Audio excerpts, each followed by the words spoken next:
Hey, it's me from the future. I'm editing this video. So happy that you're here. I've been doing a micro bakery for about a month now and falling into my rhythms, and I absolutely love it. But you would have no idea that I'm enjoying myself with the clips that you're about to see. You know what? The internet needs more authenticity, and so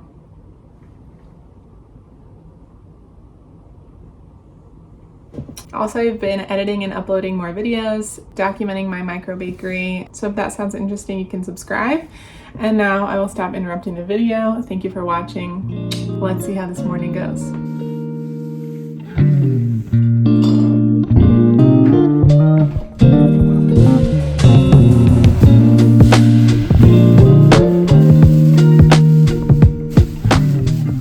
What makes me different than a chatbot?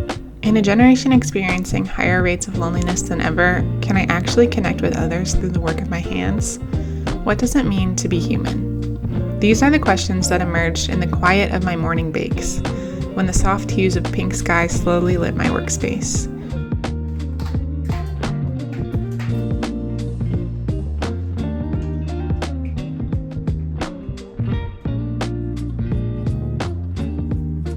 My hands seem to know more than my brain when I wake up this early, and I'm often just carried by the constant cycle of the sourdough. Combine the dough, stretch and fold, rise, shape, bake, over and over again until the mantra fades into the background hum of the morning. I find I think best when my hands are busy. This uninterrupted bake hour has become precious to me as a mom, giving me a few moments just to be. And surprisingly, even though I'm not getting as much sleep as before, I feel more human than ever. By the way, I've heard people use human as a negative adjective most of my life, but I think this reflects a misunderstanding of what it is to be human. We have great capacity, the capacity for selflessness, sacrifice, heroism, goodness, and a life marked by love, or the capacity for a life marked by the opposite, a spiral into deformation and monstrousness. To be human is to carry this weight and privilege of becoming, of growing into a life of love or a life devoid of it.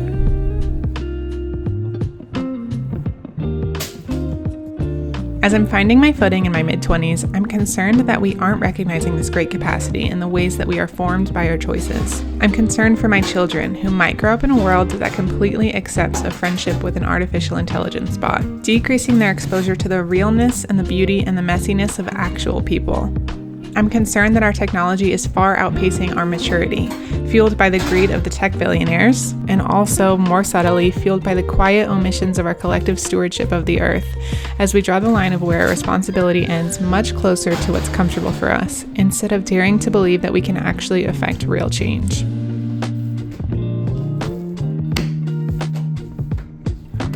In my view, if we aren't being formed by something different, like the life of love, then we will be formed by the powerful forces of greed or the need for control or fear or shame.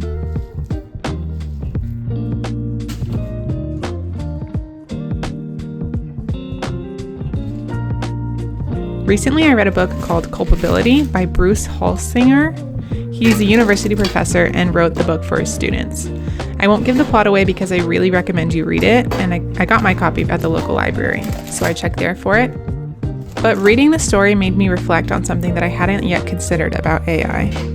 Shame makes us hide, and as humans oriented towards shame as a response to the things done to us or the pain that we've inflicted onto others, AI is not helping us be free of shame. It's not helping us walk in authenticity. I heard the idea recently that creativity is inherently vulnerable, and therefore it works in our brains to combat shame. It's the creative endeavor that'll combat shame.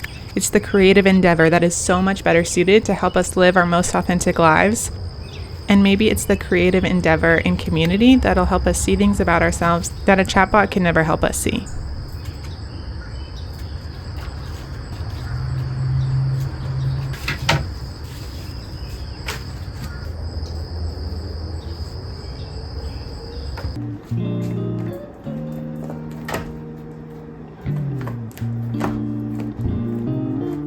So earlier I said that I feel more human than ever when I do this.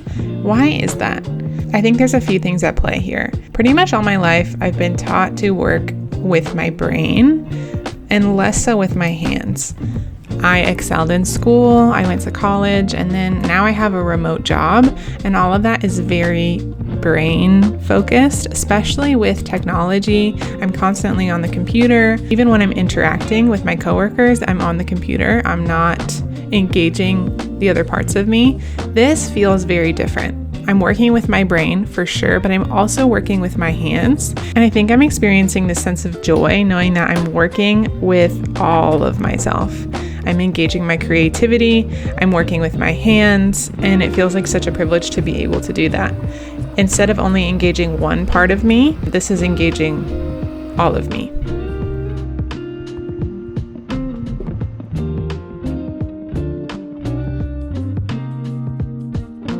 And then on top of that, this bread is opening the doors to getting to know my neighbors in my community more. Sometimes it's really difficult to get to know people who live right next door, but this farm stand in my community, I feel as though this bread is playing a part in caring for them and just allowing me to know them more, which is really powerful and contributes a lot to my overall sense of happiness where I live.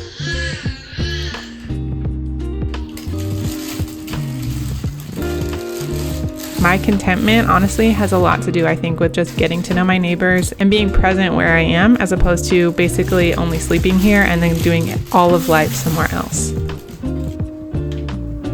And obviously having a home bakery is the perfect opportunity to work and live out of this space.